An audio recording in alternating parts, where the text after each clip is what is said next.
Hello everyone, welcome back to Fluent English. We're so happy you're here with us today. Whether you're listening on your way to work, studying at home, or just taking a break, thanks for spending some time with us. Hey everyone, it's great to have you here. I don't know about you, but I always enjoy these episodes because we get to learn together in a fun and practical way. Absolutely. And today's episode is a little different because we're going to challenge you. Don't worry, it's not a scary exam. Think of it more like a friendly English checkup. That's right, today's title is Think Your English is Good. Take this 10-minute test. We're going to give you questions, situations, and mini challenges that will help you discover your current English level. And the best part is that you'll learn while taking the test. Even if you make mistakes, that's completely normal. In fact, mistakes are one of the fastest ways to improve. By the end of this episode, you'll have a better idea of how comfortable you are with everyday English. You'll also learn some common expressions, useful grammar patterns, and natural ways to communicate. We want this to feel like a conversation between friends. So grab a notebook if you'd like, or simply listen and answer the questions in your head. And here's a question for you before we begin. What level do you think your English is right now? Beginner, intermediate, or advanced? Let us know in the comments. We'd love to hear from you. Also, if you're enjoying Fluent English and want more lessons like this, don't forget to like this episode, share it with a friend, and subscribe to Fluent English for more practical English learning content every week. Perfect. Let's jump right into our first challenge and see how strong your English really is. Let's begin with one of the most important structures in English.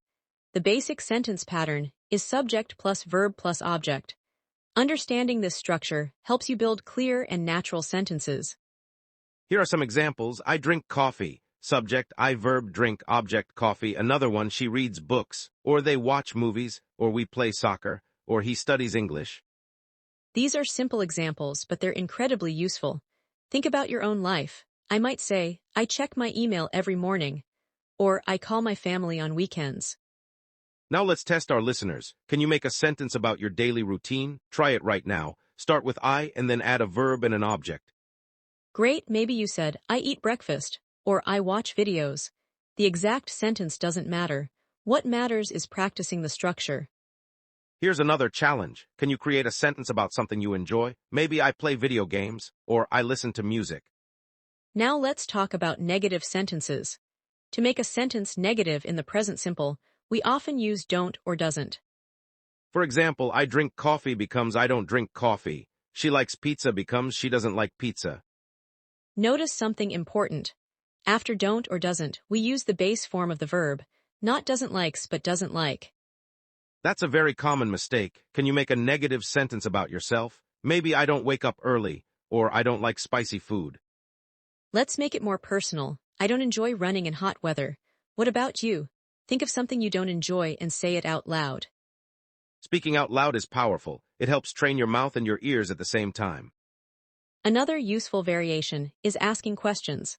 The structure becomes do plus subject plus verb. For example, do you like coffee? Do they work here? Do we need tickets? And for third-person singular, we use does. Does she play tennis? Does he speak English? Can you answer these questions? Do you study English every day? Do you watch English videos? Do you read English books? If your answer is yes, that's fantastic. If not, that's okay too. Small daily practice makes a huge difference.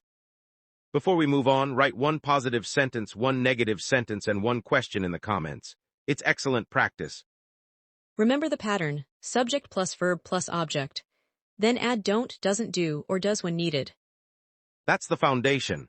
Master this structure and you'll be able to communicate clearly in thousands of everyday situations. Now that we've reviewed basic sentence structure, let's make things a little more interesting.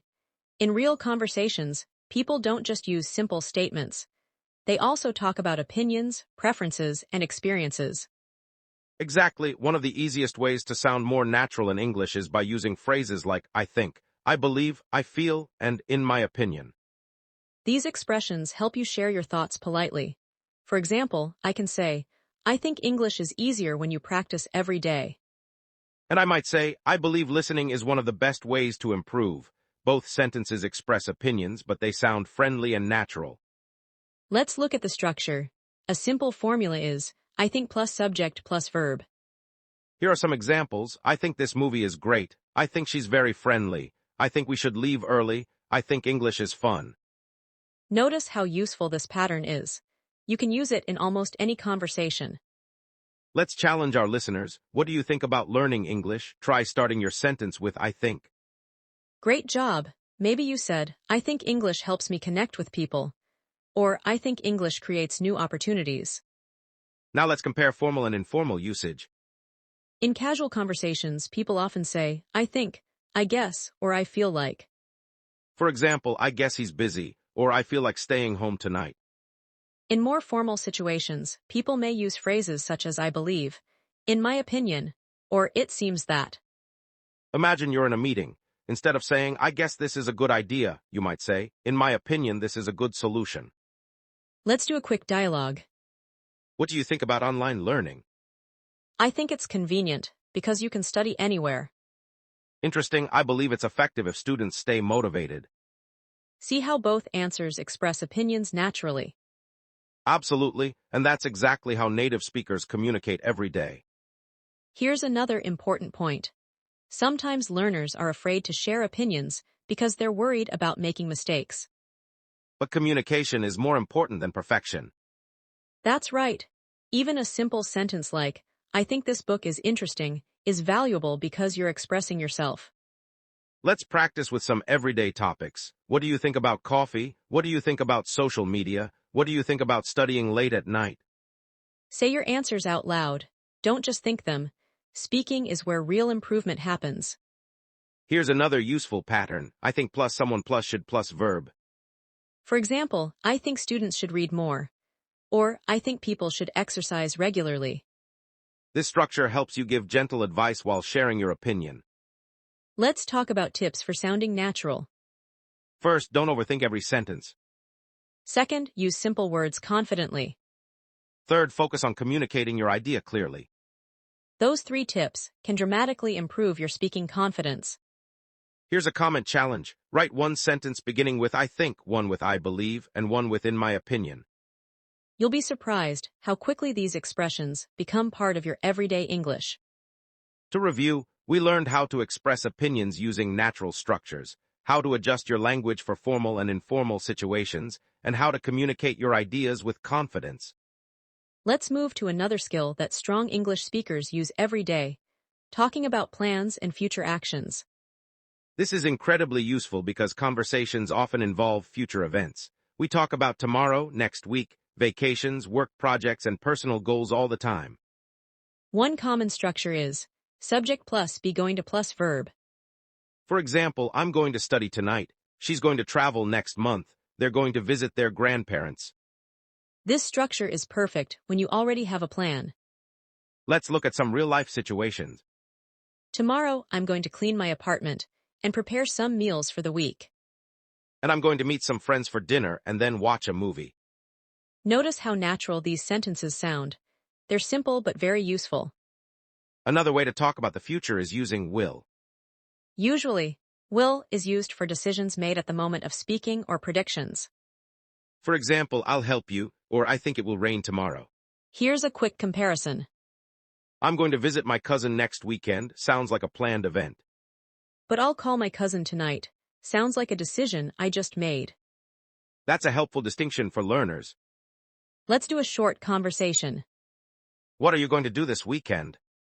I'm going to visit my family. What about you? I think I'll stay home and relax.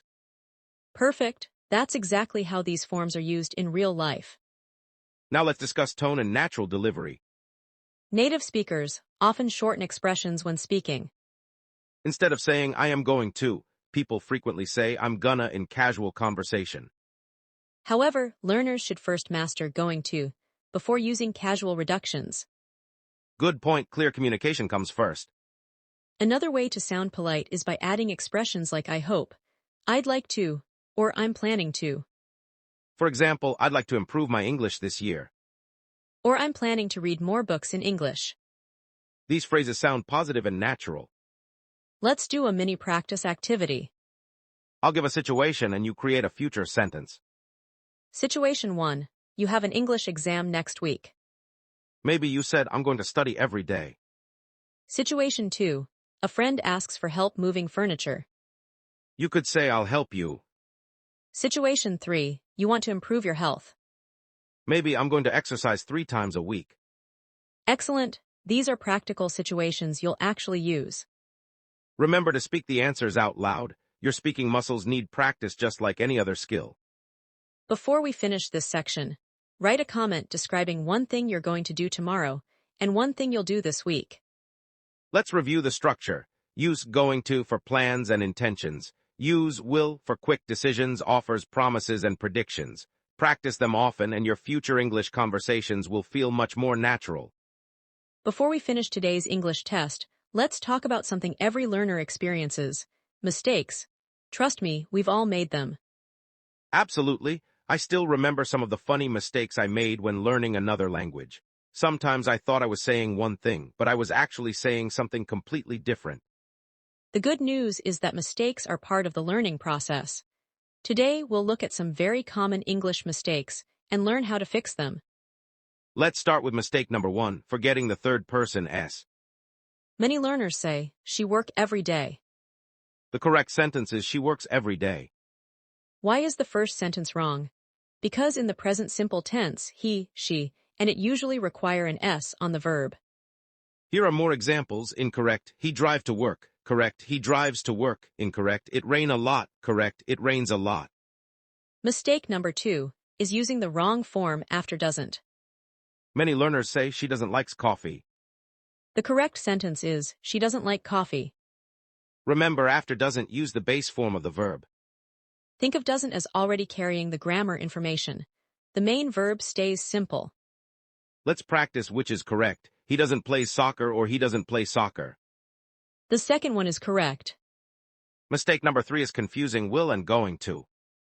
Learners sometimes use them interchangeably in every situation. While both talk about the future, going to often describes plans while will often describes spontaneous decisions or predictions. For example, I'm going to visit my aunt next weekend sounds planned.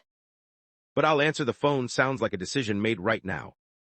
Mistake number 4 is direct translation from your native language. This happens all the time. A learner may translate word for word instead of thinking in English. For example, some learners create unusual sentence structures because they're following the rules of another language. Instead, focus on learning common English patterns and expressions. Here's a funny example. Imagine someone says, my brain is making a vacation today.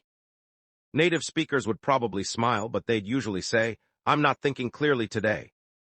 It's funny, but it's also a great reminder that natural phrases matter. Let's practice these mistakes. Create one sentence using he, she, or it correctly, then make one sentence with doesn't, then create one future sentence.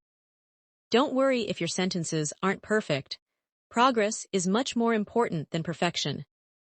Exactly. Every mistake you notice is actually evidence that you're learning and improving. If you've ever made a funny English mistake, share it in the comments. We all learn from each other's experiences. Remember these 4 common problems: missing the third person s, incorrect verbs after doesn't, confusion between will and going to, and translating directly from another language. Avoiding these mistakes will make your English sound much more natural. Now it's time for a quick challenge. Let's see how well you can apply everything we've covered. For each situation, choose the better sentence. Situation 1. You have already planned to study English tonight. Option A, I'll study English tonight. Option B, I'm going to study English tonight. The better answer is option B, because the plan already exists. Situation 2. Your friend dropped some books and needs help. Option A, I'll help you pick them up. Option B, I'm going to help you pick them up. Option A sounds more natural, because it's an immediate decision. Situation 3. Choose the correct sentence. Option A, she work in a hospital. Option B, she works in a hospital. Option B is correct, because she requires the third person s. Situation 4. Choose the correct sentence. Option A, he doesn't likes pizza. Option B, he doesn't like pizza. Option B is correct, because we use the base verb after doesn't. Situation 5. You want to express an opinion. Option A, I think this lesson is useful. Option B, this lesson useful think I. Hopefully that one was easy. Option A is clearly the natural English sentence. Let's add some variations. In a formal setting, you might say, "In my opinion, this lesson is useful." In a casual conversation, you might simply say, I think this lesson is helpful. Say the correct answers out loud. Speaking builds confidence and improves fluency. Now create your own examples. Make one opinion sentence, one future sentence with going to, and one future sentence with will. Remember, communication matters more than perfection. Real conversations aren't about getting every word right. They're about sharing ideas clearly and confidently. Wow, great job, everyone. You've completed today's English challenge, and we hope you've learned a lot about your current English skills. Let's quickly review what we covered. First, we practiced the basic sentence structure, subject plus verb plus object. Second, we learned how to express opinions naturally using phrases like I think and I believe. Third, we explored future expressions using going to and will. We also looked at some common mistakes and learned how to avoid them. Most importantly, we practiced using English in realistic situations. Remember, fluency isn't about knowing every word in the dictionary. It's about using the English you already know with confidence. If some parts felt easy, that's fantastic. If some parts felt difficult, that's great too because now you know what to practice next. Here's a final question for you. After today's test, what English level do you think you are now? Beginner, intermediate, or advanced? Tell us in the comments. And don't forget to share one new sentence you created during today's lesson. We'd love to read your examples. Every comment helps you practice. Even short comments can strengthen your English skills. If you enjoyed today's episode, please like, share, comment, and subscribe to Fluent English. Your support helps us create more lessons for learners around the world. And if you know someone who's studying English, send this episode to them. Learning is always more fun with friends. Keep practicing a little every day. Stay curious, stay patient, and remember that every sentence you speak brings you closer to fluency. Thank you so much for joining us today. We're proud of the effort you're making, and we can't wait to learn with you again. See you next time.